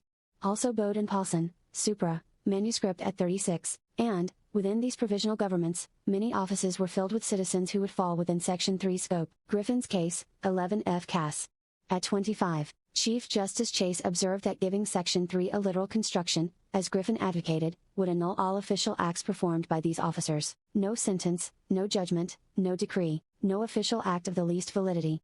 He reasoned that it would be impossible to measure the evils which such a construction would add to the calamities which have already fallen upon the people of these states. Pilcrel 101. And so, Chief Justice Chase turned to what he termed the argument from inconveniences in the interpretive canon that, when faced with two or more reasonable interpretations, the interpretation is to be preferred which best harmonizes the amendment with the general terms and spirit of the act amended. He then explained that, while it was not improbable that one of the objects of this section was to provide for the security of the nation and of individuals, by the exclusion of a class of citizens from office, it could also hardly be doubted that the main purpose was to inflict upon the leading and most influential characters who had been engaged in the rebellion, exclusion from office as a punishment for the offense. At 25:26. To find the provision self-executing under the circumstances, he argued, would be contrary to due process because it would, at once without trial, deprive a whole class of persons of offices held by them. At 26, Pilcrel 102. Chief Justice Chase therefore concluded that the object of the amendment, to exclude from certain offices a certain class of persons, was impossible to do by a simple declaration, whether in the Constitution or in an act of Congress. For, in the very nature of things, it must be ascertained what particular individuals are embraced by the definition, before any sentence of exclusion can be made to operate. To accomplish this ascertainment and ensure effective results, proceedings, evidence, decisions, and enforcements of decisions, are indispensable, and can only be provided for by Congress. Thus, Chief Justice Chase concluded that Section 3 was not self-executing. Pilcrel 103. Griffin's case concludes that congressional action is needed before Section 3 disqualification attaches, but this one case does not persuade us of that point. Interveners and amici assert that Griffin's case remains good law and has been repeatedly relied on. Because the case is not binding on us, the fact that it has not been reversed is of no particular significance, and the cases that cite it do so either with no analysis, for example, State v. Buckley, 250, or for the inapposite proposition that Section 3 does not create a self-executing cause of action, for example, Cale v. 58. Of Arizona, Maricopa CNTY. April 27. Moreover, Griffin's case has been the subject of persuasive criticism. See, for example, Maglioka, Amnesty, and Section 3, Supra, at 105:08, critiquing the case because the other provisions of the 14th Amendment were understood as self-executing and the notion that Section 3 was not self-executing was inconsistent with congressional behavior at the time. Bowden Paulson, Supra, manuscript at 37:49, criticizing Chief Justice Chase's interpretation as wrong and constituting a strained interpretation based on policy and circumstances rather than established canons of construction. Pilcrel 104. Although we do not find Griffin's case compelling, we agree with Chief Justice Chase that it must be ascertained what particular individuals are embraced by the definition. 11 F. Cass, at 26. While the disqualification of Section 3 attaches automatically, the determination that such an attachment has occurred must be made before the disqualification holds meaning, and Congress has the power under Section 5 to establish a process for making that determination. But the fact that Congress may establish such a process does not mean that disqualification pursuant to Section 3 can be determined only through a process established by Congress. Here, the Colorado legislature has established a process, a court proceeding pursuant to Section 113, to make the determination whether a candidate is qualified to be placed on the presidential primary ballot, and, for the reasons we have already explained, that process is sufficient to permit a judicial determination of whether Section 3 disqualification has attached to a particular individual. Pilcrel 105. We are similarly unpersuaded by interveners' assertions that Congress created the only currently available mechanism for determining whether a person is disqualified pursuant to Section 3 with the 1994 passage of 18 U.S.C. Section 2383. That statute makes it a crime to assist, or engage, in any rebellion or insurrection against the authority of the United States. True, with that enactment, Congress criminalized the same conduct that is disqualifying under Section 3. All that means, however, is that a person charged and convicted under 18 U.S.C. Section 2383 would also be disqualified under Section 3. It cannot be read to mean that only those charged and convicted of violating that law are constitutionally disqualified from holding future office without assuming a great deal of meaning not present in the text of the law. Pilcrel 106. In summary, based on Section 3's plain language, Supreme Court decisions declaring its neighboring, parallel Reconstruction Amendment self-executing, and the absurd results that would flow from interveners' reading, we conclude that Section 3 is self-executing in the sense that its disqualification provision attaches without congressional action. Interveners' contrary arguments do not persuade us otherwise. Pilcrel 107. That said, our conclusion that implementing legislation from Congress is unnecessary for us to proceed under Section 113 does not resolve the question of whether doing so would violate the separation of powers among the three branches of government. We turn to this justiciability question next. D. Section 3 is justiciable. Pilcrow 108. President Trump next asserts that presidential disqualification under Section 3 presents a non-justiciable political question. Again, we disagree. Pilcrow 109. In general, the judiciary has a responsibility to decide cases properly before it, even those it would gladly avoid. Zivotofsky, 566 U.S. at 194, Pilcrow 110. A controversy. Pilcrow 109. In general, the judiciary has a responsibility to decide cases properly before it, even those it would gladly avoid. Sorry, we gotta listen to this, so just FYI. 404. The political question doctrine is a narrow exception to this rule, and a court may not avoid its responsibility to decide a case merely because it may have political implications. Pilcrow 110. A controversy involves a non-justiciable political question when, as relevant here, there is a textually demonstrable constitutional commitment of the issue to a coordinate political department, or a lack of judicially discoverable and manageable standards for resolving it. Id. At 195, quoting Nixon v. United States, 506 U.S. 224, 228, see also Baker v.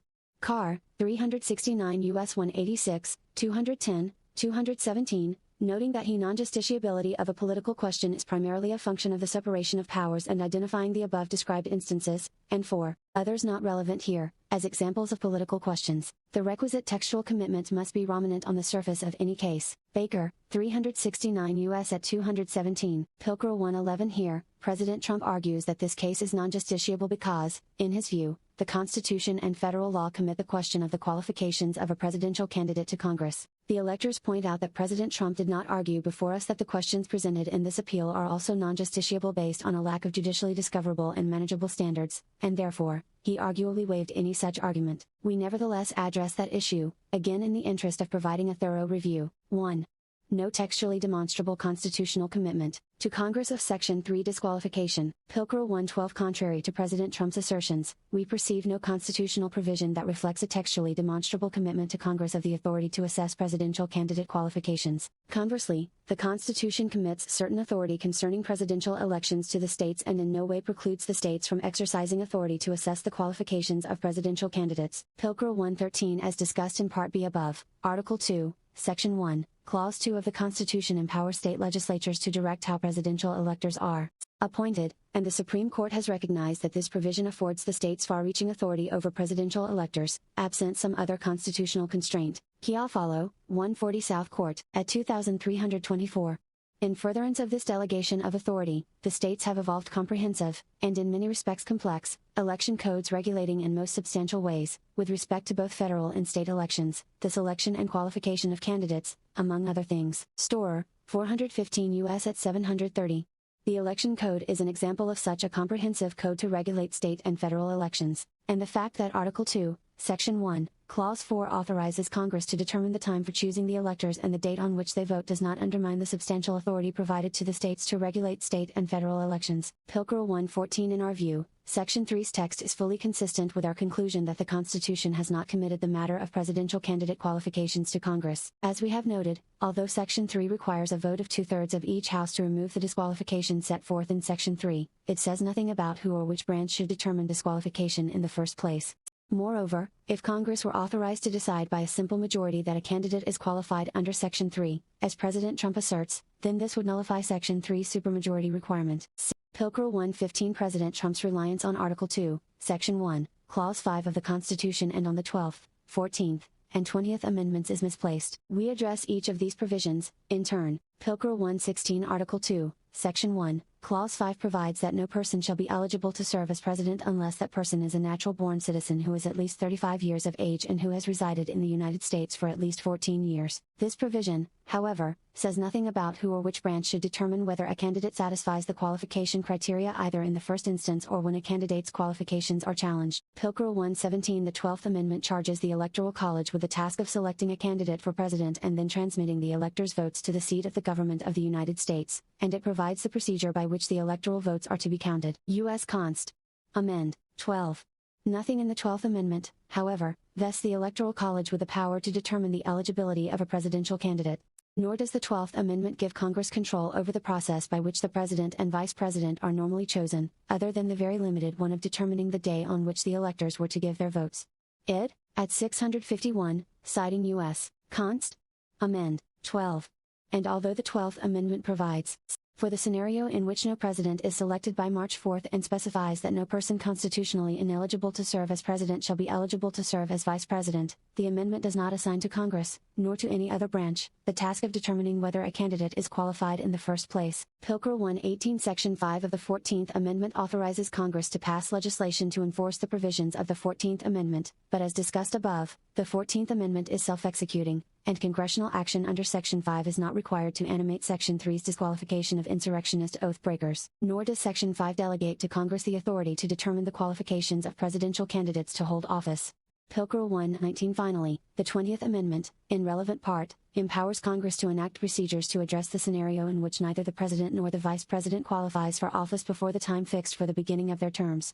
By its express language, however, this amendment applies post-election. Moreover, the amendment says nothing about who determines in the first instance whether the president and vice president are qualified to hold office. Pilker 120 For these reasons, we perceive no textually demonstrable constitutional commitment to Congress of the authority to assess presidential candidate qualifications, and neither President Trump nor his amici identify any constitutional provision making such a commitment.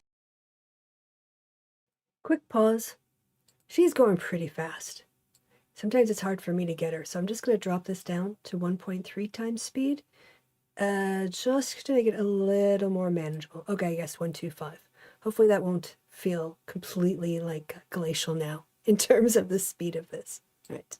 In reaching this conclusion, we are unpersuaded by the cases on which President Trump and his amici rely, which are predicated on inferences they assert can be drawn from one or more of the foregoing constitutional provisions or on the fact that the cases had political implications. C. As noted above, such inferences are insufficient to establish the requisite clear textual commitment to a coordinate branch of government, see Baker, 369 U.S. at 217, and we may not avoid our duty to decide a case merely because it may have political implications, Zivotofsky, 566 U.S. at 195-96, 60, Pilker 121 Moreover, we may not conflate actions that are textually committed to a coordinate political branch with actions that are textually authorized. Stillman v. Department of Defense, 209 F. Sup. 2D 185, 202, Reverend on other grounds sub nom. The Supreme Court has prohibited courts from adjudicating only the former. Absent an affirmative constitutional commitment, we cannot abdicate our responsibility to decide a case that is properly before us. Section 3 involves judicially discoverable and manageable standards. Pilker 122 The question of whether there are judicially discoverable and manageable standards for determining a case is not wholly separate from the question of whether the matter has been textually committed to a coordinate political department. Lack of judicially manageable standards may strengthen the conclusion that there is a textually demonstrable commitment to a coordinate branch. Pilker 123 As we have said, President Trump has not argued before us that Section 3 lacks judicially discoverable and manageable standards, and we believe for good reason. Section 3 disqualifies from certain delineated offices persons who have taken an oath to support the Constitution of the United States as an officer of the United States and who have thereafter engaged in insurrection or rebellion. Although, as we discuss below, the 60s meanings of some of these terms may not necessarily be precise, we can discern their meanings using familiar principles of constitutional interpretation such as careful examination of the textual, structural, and historical evidence put forward by the parties. Zivotofsky, 566 U.S. at 201, Pilker 124 Indeed, in this and other contexts, courts have readily interpreted the terms that we are being asked to construe and have reached the substantive merits of the cases before them. See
210,687, RC, 2023 WL 2,072,450, at 8, defining insurrection in the context of ruling on a motion in limine in a criminal prosecution arising out of the events of January 6, holiday.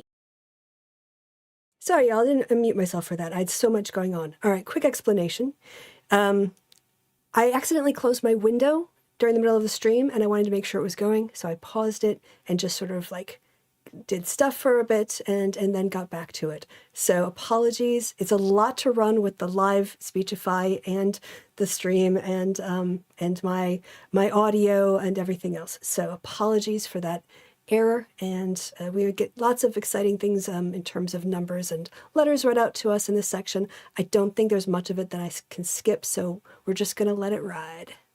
Inns Incorporated, v. Aetna Inns Company, 571 F. Sup. 1460, 1487, defining insurrection in the context of an insurance policy exclusion, Gitlow v.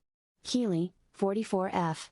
227, 233, defining insurrection as that term is used in a section of the U.S. Code, aft, 49 F. 1077, herein v. Callis, 183 SC 13, 20, defining insurrection as that term is used in a provision of the South Carolina Constitution, Pilker 125. Accordingly, we conclude that interpreting Section 3 does not turn on standards that defy judicial application. Zivotofsky, 566 U.S. at 201, quoting Baker, 369 U.S. at 211. In so concluding, we respectfully disagree with the Michigan 68 Court of Claims finding that the interpretation of the terms now before us constitutes a non-justiciable political question merely because there are many answers and gradations of answers. In our view, declining to decide an issue simply because it requires us to address difficult and weighty questions of constitutional interpretation would create a slippery slope that could lead to a prohibited dereliction of our constitutional duty to adjudicate cases that are properly before us.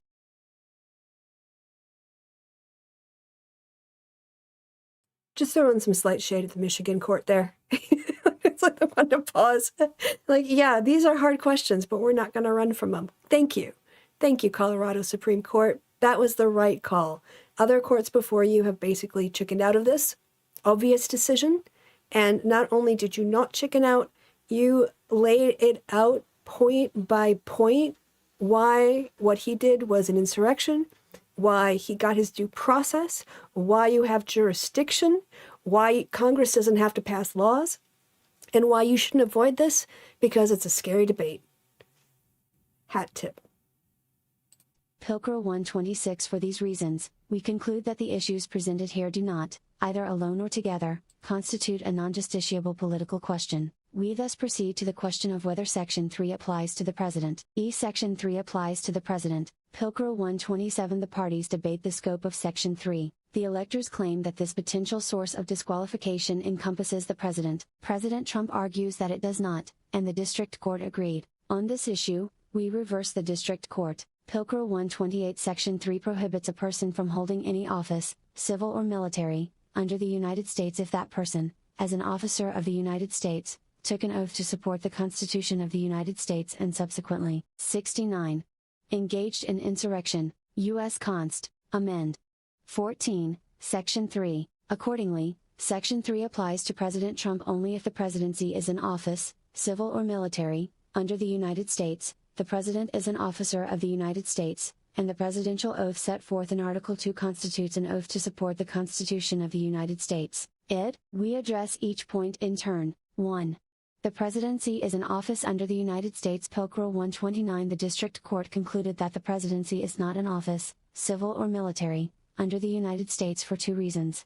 First, the court noted that the presidency is not specifically mentioned in Section 3, though senators, representatives, and presidential electors are. The court found it unlikely that the presidency would be included in a catch-all of any office, civil or military. Anderson, Pilker 304, CUS. Const. Amend. 14, Section 3. Second, the court found it compelling that an earlier draft of the section specifically included the presidency, suggesting that the drafters intended to omit the presidency in the version that passed. We disagree with the District Court's conclusion, as our reading of both the constitutional text and the historical record counsel that the presidency is an office, Under the United States within the meaning of Section 3, Pilcrel 130. When interpreting the Constitution, we prefer a phrase's normal and ordinary usage over secret or technical meanings that would not have been known to ordinary citizens in the founding generation. District of Columbia v. Heller, 554 U.S. 570, 577. Dictionaries from the time of the 14th Amendment's ratification define office as a particular duty, charge or trust conferred by public authority, and for a public purpose, that is undertaken by authority from government or those who administer it. Noah Webster, An American Dictionary of the English Language 689, see also 5 Johnson's English Dictionary 646, defining office as a public charge or employment. Magistracy, United States v.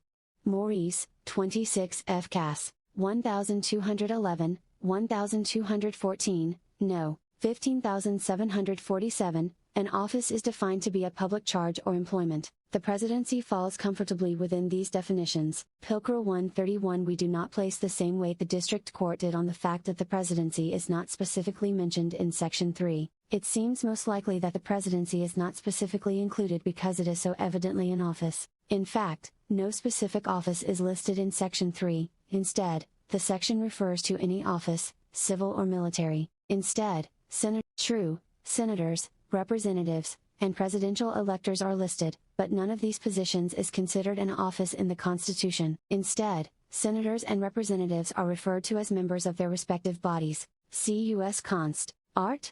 I, Section 5, cl. 1. Each house shall be the judge of the elections, returns, and qualifications, 70, of its own members. Id. At Section 6, cl. 2. O person holding any office under the United States, shall be a member of either house during his continuance in office. Id. At art. 2, Section 1, cl. 2. O senator or representative, or person holding an office of trust or profit under the United States, shall be appointed an elector. Pilcrel 132. Indeed, even interveners do not deny that the presidency is an office. Instead, they assert that it is not an office under the United States. Their claim is that the President and elected members of Congress are the government of the United States, and cannot, therefore, be serving under the United States. We cannot accept this interpretation. A conclusion that the presidency is something other than an office under the United States is fundamentally at odds with the idea that all government officials, including the President, serve we the people. A more plausible reading of the phrase under the United States is that the drafters meant simply to distinguish those holding federal office from those held under any state. Pilcrel 133. This reading of the language of Section 3 is, moreover, most consistent with the Constitution as a whole. The Constitution refers to the presidency as an office 25 times. 5. The Senate shall choose their other officers, and also a president pro tempore, in the absence of the vice. 72. President, or when he shall exercise the office of President of the United States. Emphasis added, id. Ad art. 2, Section 1, cl. 5. Providing that o person except a natural-born citizen, shall be eligible to the office of President and he executive power shall be vested in a President of the United States of America shall hold his office during the term of 4 years, emphases added, and it refers to an office under the United States in several contexts that clearly support the conclusion that the presidency is such an office. Pilcrel 134. Consider, for example, the impeachment clause, which reads that Congress can impose, as a consequence of impeachment, a disqualification to hold and enjoy any office of honor, trust or profit under the United States. If the presidency is not an office, under the United States, then anyone impeached, including a president, could nonetheless go on to serve as president. This reading is nonsensical, as recent impeachments demonstrate. The articles of impeachment brought against both President Clinton and President Trump asked for each man's removal from office and disqualification to hold and enjoy any office of honor, trust, or profit under the United States. Surely the impeaching members of Congress. 73. Correctly understood that either man, if convicted and subsequently disqualified from future federal office by the Senate, would be unable to hold the presidency in the future. Pilcrel 135. Similarly, the incompatibility clause states that no person holding any office under the United States, shall be a member of either house during his continuance in office. To read office under the United States to exclude the presidency would mean that a sitting president could also constitutionally occupy a seat in Congress, a result foreclosed by basic principles of the separation of powers. See Buckley v. Vallejo, 424 U.S. 1, 124. The principle of separation of powers was woven into the The further concern of the framers of the Constitution with maintenance of the separation of powers is found in the so-called ineligibility and incompatibility clauses contained in Art. I.S. 6. Superseded by statute on other grounds, Bipartisan Campaign Reform Act of 2002, 116 Stat. 81, as recognized in McConnell v. Fed, Election Common, 540 U.S. 93, Pilker 136. Finally, the Emoluments Clause provides that no person holding any office of profit or trust under shall, without the consent of the Congress, accept of any present, emolument, office, or title, of any kind whatever, from any king, prince, or foreign state. To read the 74.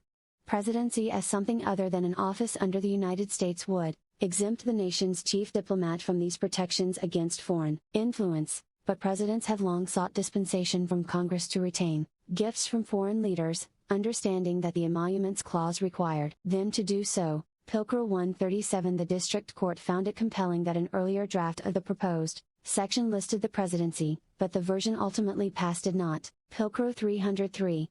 As a starting point, however, we are mindful that it is always perilous to derive the meaning of an adopted provision from another provision deleted in the drafting process. Heller, 554 U.S. at 590, and the specifics of the change from the earlier draft to what was ultimately passed do not demonstrate an intent to exclude the presidency from the covered offices. Pilker 138. The draft proposal provided that insurrectionist oath breakers could not hold the office of President or Vice President of the United States, Senator or Representative in the National Congress, or any office now held under appointment from the President of the United States, and requiring the confirmation of the Senate.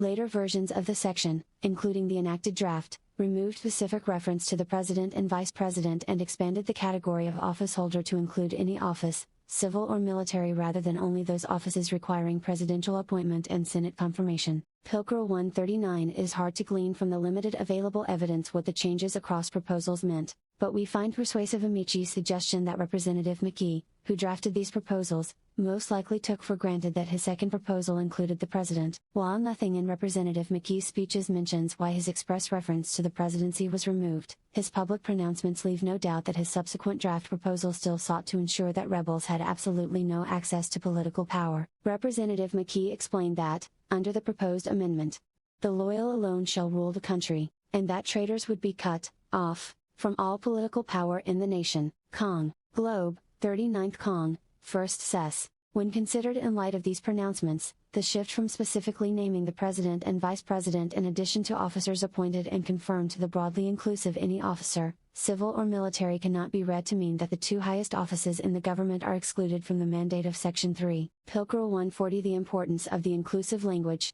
any officer, civil or military, was the subject of a colloquy in the debates around adopting the 14th Amendment. Senator Reverdy Johnson worried that the final version of Section 3 did not include the office of the presidency. He stated, his amendment does not go far enough because past rebels may be elected President or Vice President of the United States. So, he asked, why did you omit to exclude them? I do not understand them to be 77, excluded from the privilege of holding the two highest offices in the gift of the nation. Id. Senator Lott Morrill fielded this objection. He replied, let me call the senator's attention to the words or hold any office, civil or military, under the United States. Id. This answer satisfied Senator Johnson, who stated, perhaps I am wrong as to the exclusion from the presidency. No doubt I am, but I was misled by noticing the specific exclusion in the case of senators and representatives. Id. This colloquy further supports the view that the drafters of this amendment intended the phrase any office to be broadly inclusive, and certainly to include the presidency. Pilker 141. Moreover, Reconstruction-era citizens, supporters and opponents of Section 3 alike, understood that Section 3 disqualified oath-breaking insurrectionists from holding the office of the president. See Montpelier Daily Journal, October 19, 1868, writing that Section 3 excludes leading rebels from holding offices. From the presidency downward, many supporters of Section 3 defended the amendment on the ground that it would exclude Jefferson Davis from the presidency. See John Globeless, Insurrection, Disqualification, and the Presidency, 21st 1867, at 2, arguing that foregoing, 78.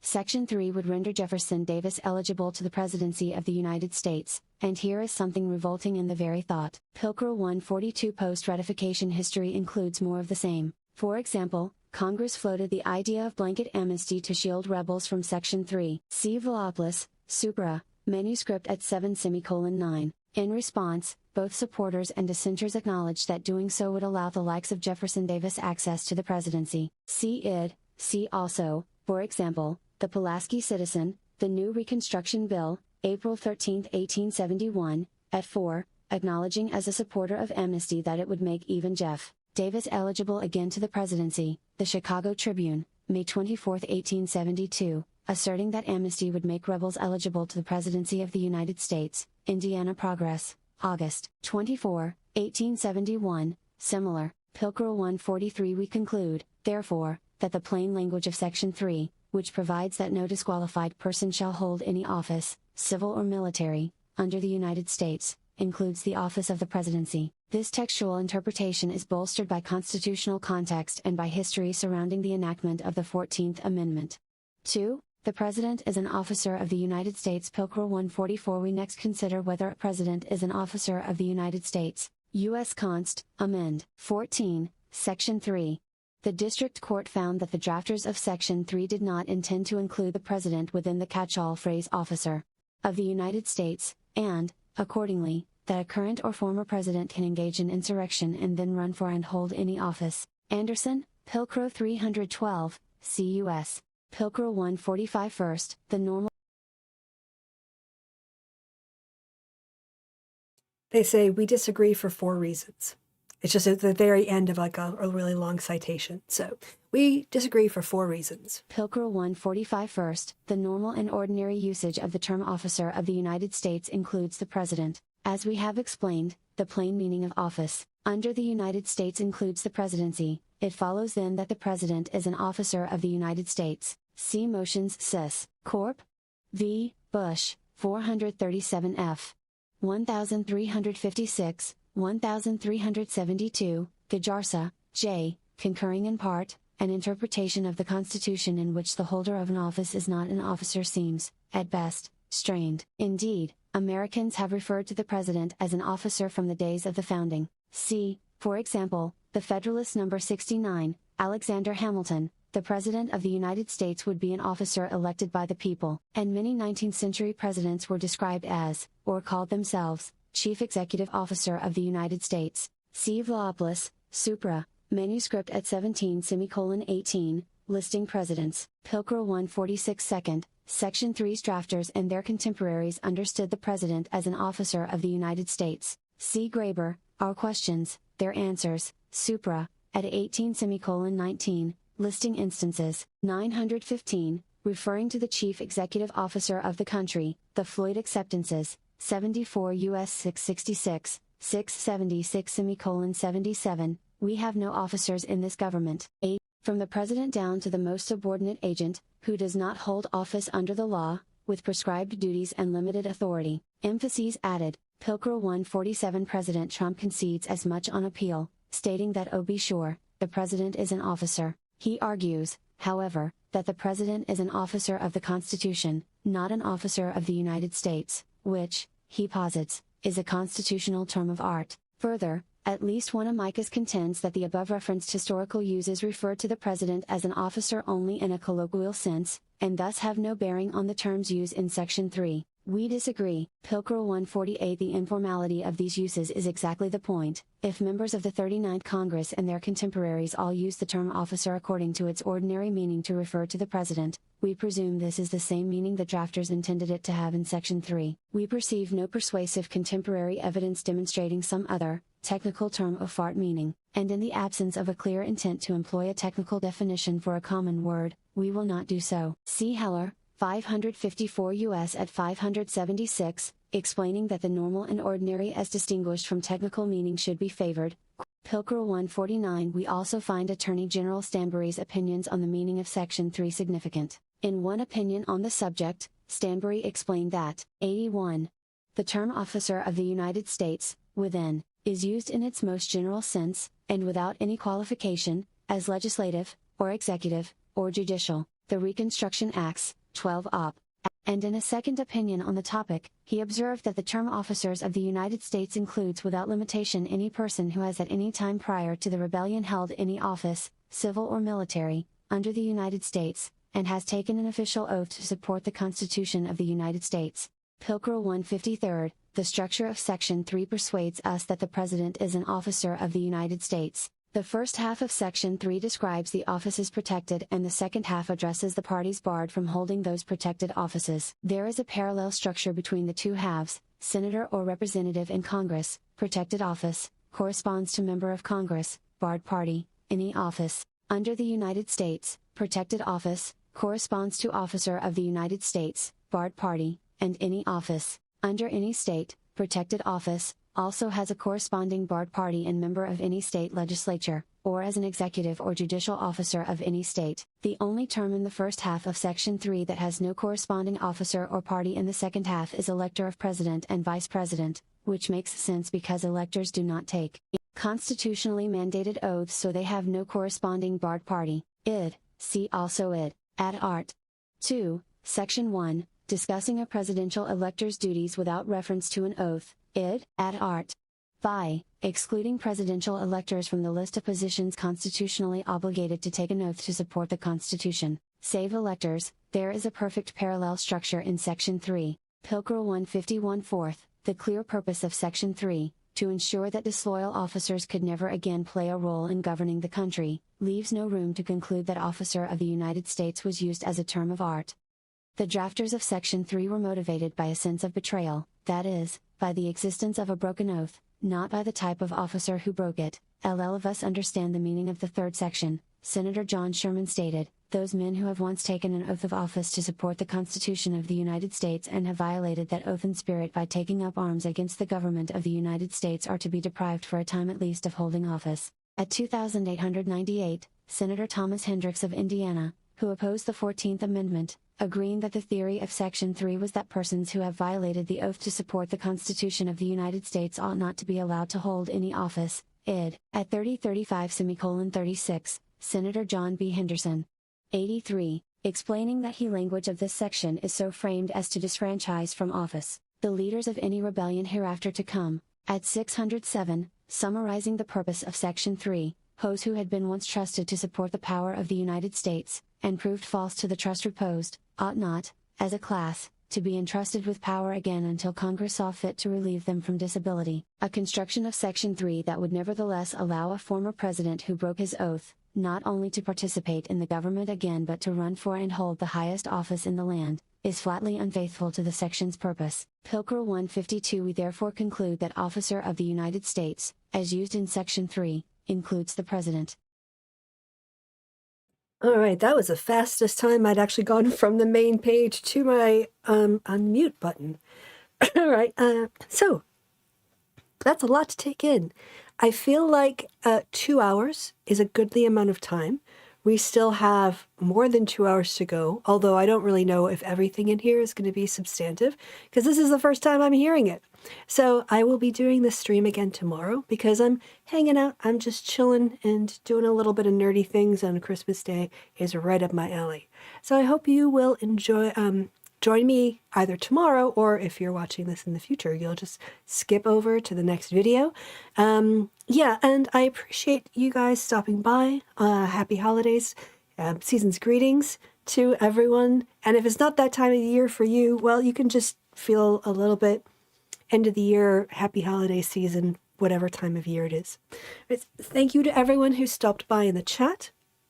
I'll set up a stream right away for part 2 and for the same time. And yes, that's, I've been Christy. You've been awesome. Have a great day wherever it is and whenever it is you are.